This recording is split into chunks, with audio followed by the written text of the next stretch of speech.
Hey y'all, welcome. Intellectual Gene Blue, episode 2. You know what I'm saying? The second episode. Got two of them things up in here, you know what I'm saying? Listen, Yes. you know what I mean? Look, please everybody, if you're enjoying the content, please make a comment if you like. Share it if you like, subscribe if you want. You know what I mean? I don't never force those things, so however you want to rock with us, rock with us. We definitely appreciate the love and support. But with no further ado, I got Gene Blue here. How's it going, sister? It's going well. How you doing, fam? I'm doing all right, doing all right. You know what I mean? Got the laundry in the mix up right now. You know what I'm Nice, saying?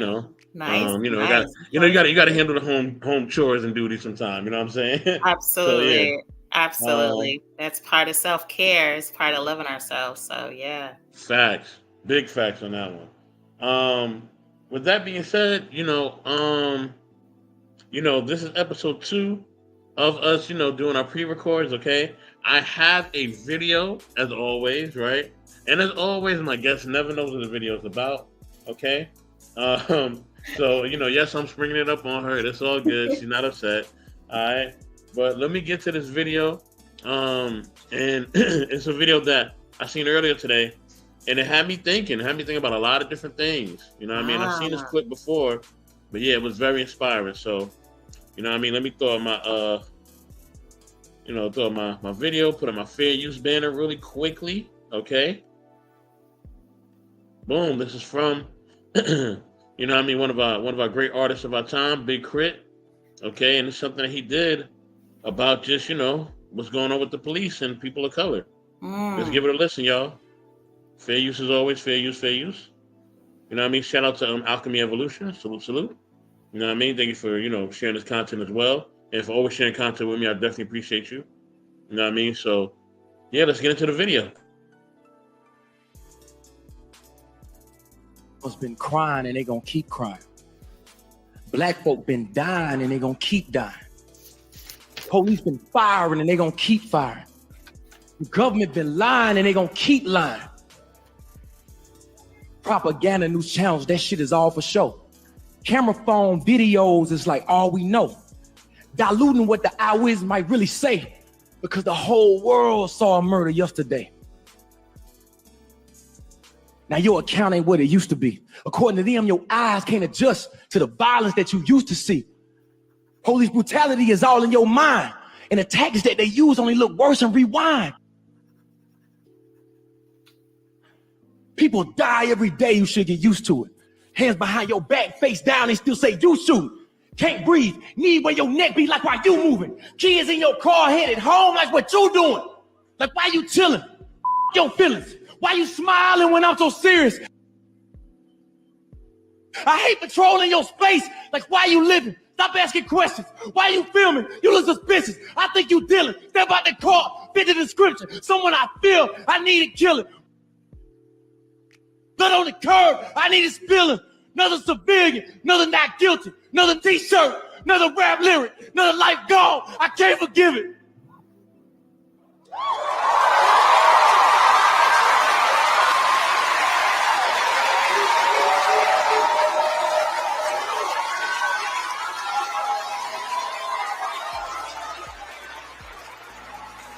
My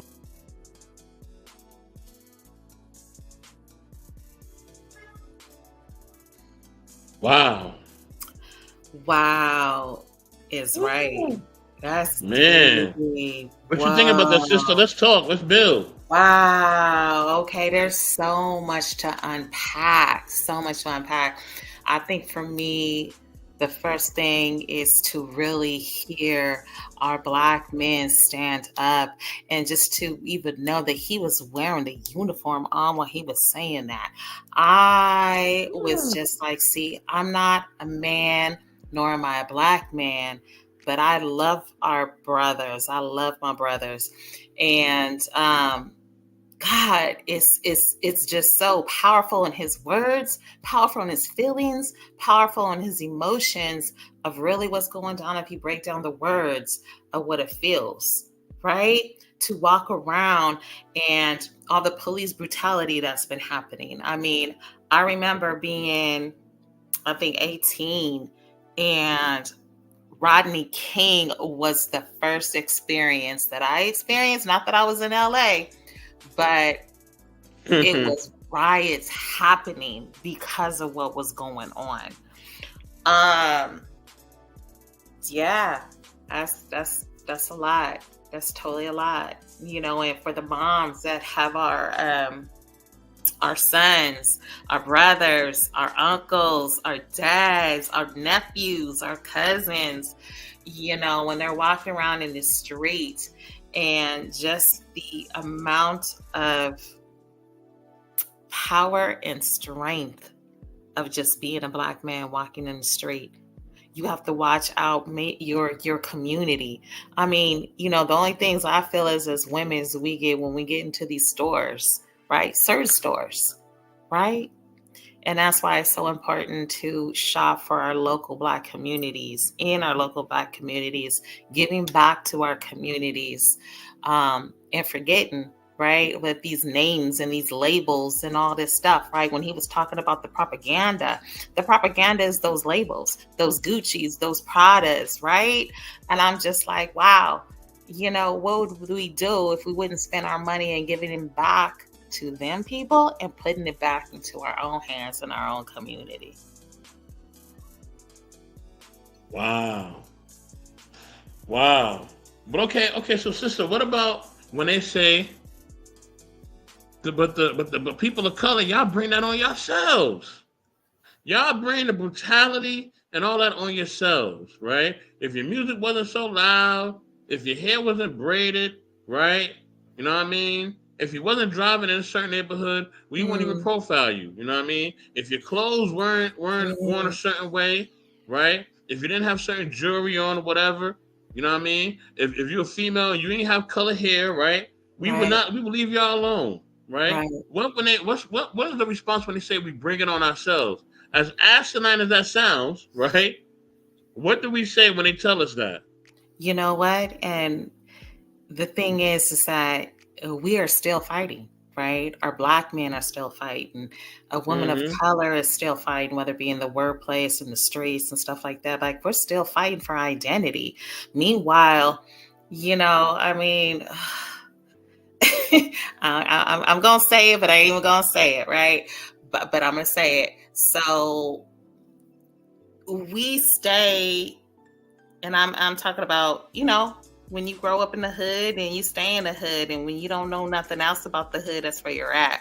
And then when we started spending our minds and start spending that money instead of those Prada outfits or those Fendi outfits or those name bags, we can start traveling around the world, right? And see the world and be able to get away from certain things and certain cultures and see certain things and expand our mind, right? And when they're like, it's our fault because of how the way we're here, that's intimidation. They're continuing to put us in fear, right? I mean, to where I remember working and white women was considered consistently at work. She didn't do it to me, but she was doing it to my coworkers. And she wouldn't even ask if she could touch her hair, right? She's like, oh, you come to work every day with a different hairstyle. And I wish I could do that, you know? And it's just like, wow, you know, our men are getting it. Our women are getting it on another end. And it's just like, how do we end up continue to fight to come together? Right? It's like, ooh, I'm speechless, right? And the reason why I'm speechless is because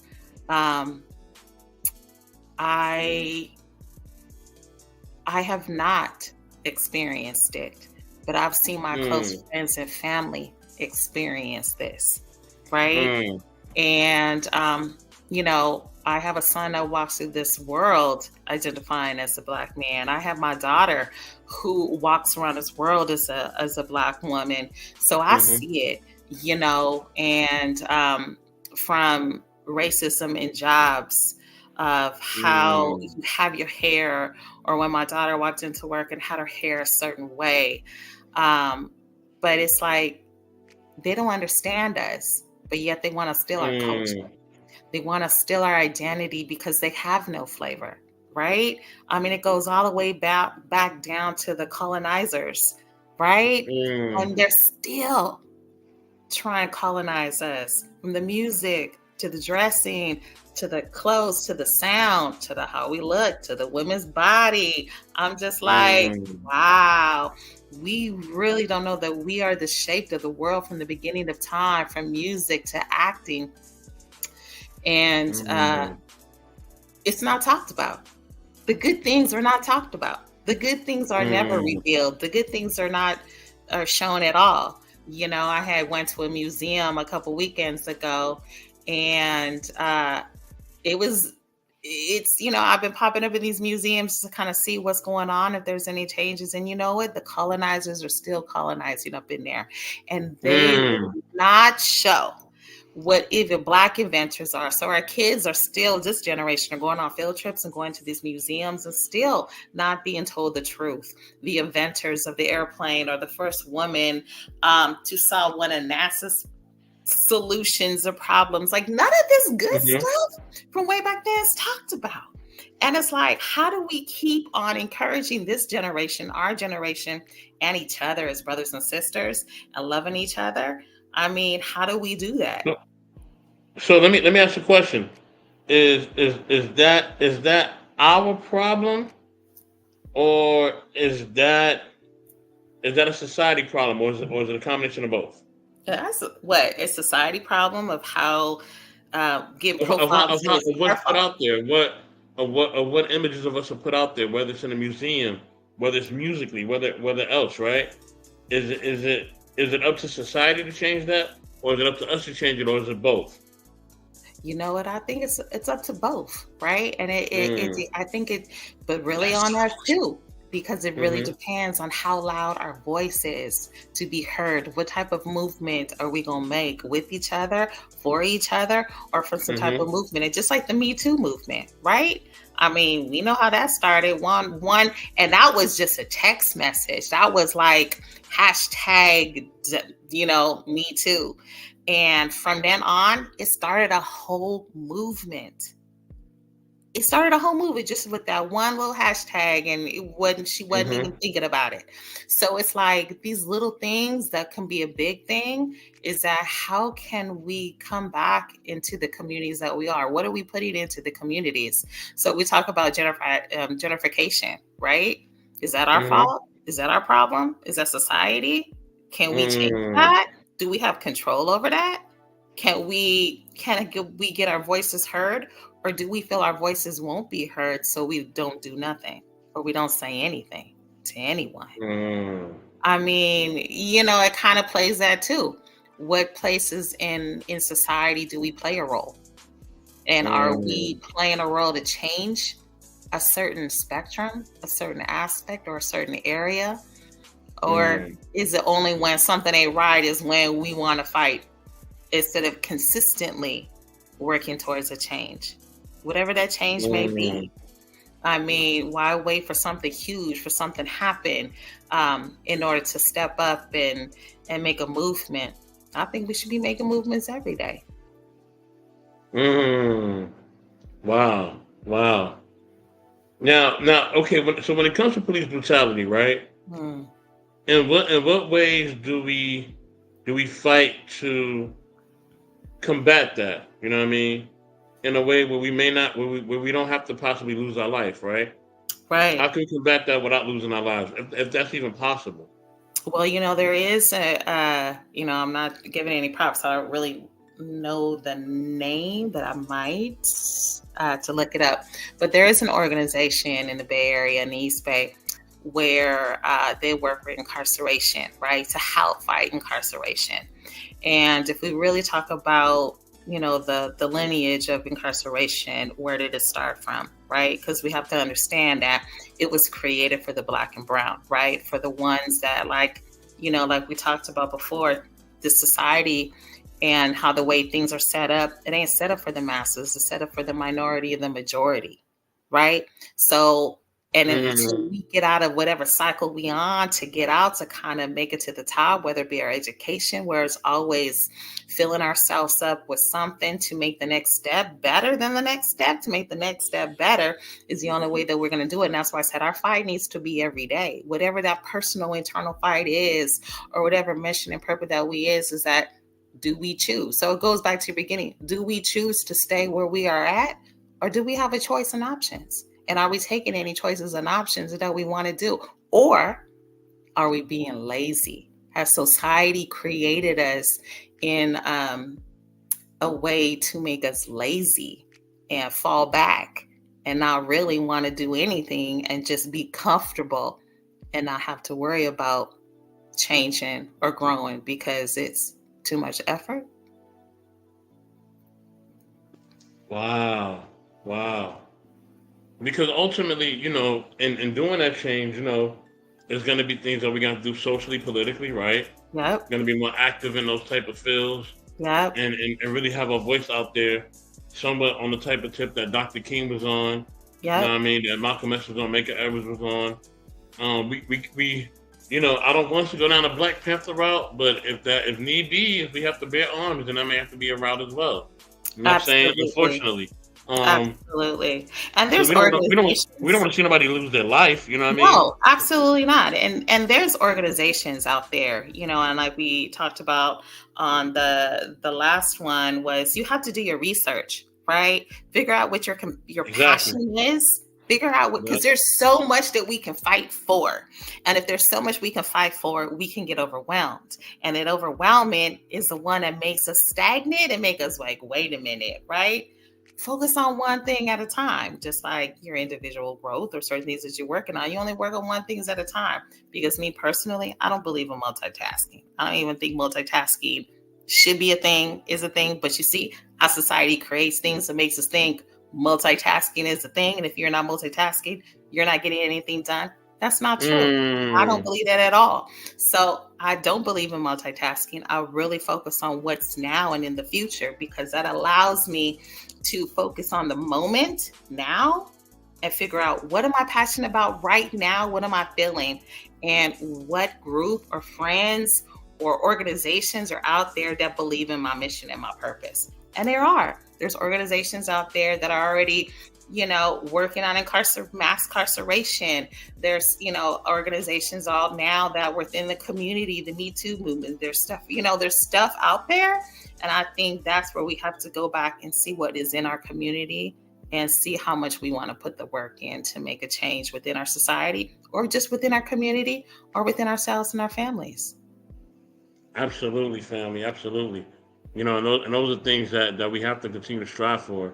And it's not going to be easy. So I don't want people to just get food and think that Yeah. it's going to just be like this microwave Mm, mm, process because it may take some time. It may take some years, right? absolutely. Forget months. It may take some years It may for take some a of these things to lot of happen. years, A lot of years. a Exactly. lot of years. Exactly. And that's where patients come in, right? And it's so funny. I was talking to one of my old supervisees I used to supervise, and they normally, check on me and I check on them and just see how they're doing. And we talked about patience, right? Because patience is a skill. And it's just like when we are patient with ourselves and be attuned with our mind and our body and our spirit, it directs us on where we need to go. But because we live in a world where we're so consumed, like you said, you can swipe left and right on a dating app. You can flip through so many Hmm. streamings now and watch so many things. You can scroll on Instagram. You can be on Facebook. Like all these distractions, are they healthy? And what are we Mm. doing with them? Because we still can make a movement within any platform that we're seeing or watching too. So it just Yep. takes that time to be patient with yourself and be in Hmm. tune with who you are. So you can figure out Exactly. what movement, and I don't know if we had talked about it uh a while back, but about how you have to be in tune with who you are so you know your direction, right? And Hmm. it's just like dating, right? Like you got to figure out who you are before you can make that move and figure out whatever That's a move you're fact. going to make is going to be your best move. Yep. Yep. You know what I mean? And I think that's that's why people need to do more than anything. We're so quick to jump and Yeah. make rash decisions that can alter the Yes. complete direction of our life completely. Yes. And we're not thinking about these things on a bigger level. We're Yes. so we're making we do it so often, and then when we got to pay the consequences, we're so frustrated. But we can avoid all these things if we just use wisdom and discernment. But with that being Absolutely. said, you know, this is the Intellectual Gene Blue, episode 2. You know what I'm saying? You know, we kind of gave you a little bit extra time today. All right, just a little bit extra. You know what I'm saying? But you know that just happens naturally. All right, so there's gonna be times where we give you maybe 10 minutes, maybe 15 minutes, maybe 30 minutes. Right? You never know. You know what I'm saying? But you do know that when you can tune in and find great content right here. You know what I mean? You can find us talking about real things, real situations that's really affecting us as a whole. So, um, with that being said, you know what I mean? You know, I definitely want to thank, everybody for watching. I definitely want to thank Gene Blue, you know what I'm saying, as always. Thank you. Thank you. And, you know, we definitely will be seeing y'all real soon. All right. And listen, stay tuned definitely for Thursday. You know what I mean? Because, that's when I go live with the Intellectual Devotional. I believe it's episode 6, I believe. And yes, please check us out for that one. All right. That's going to be phenomenal. We're going to be talking about something very interesting. All right. And with that being said, we are out. Later.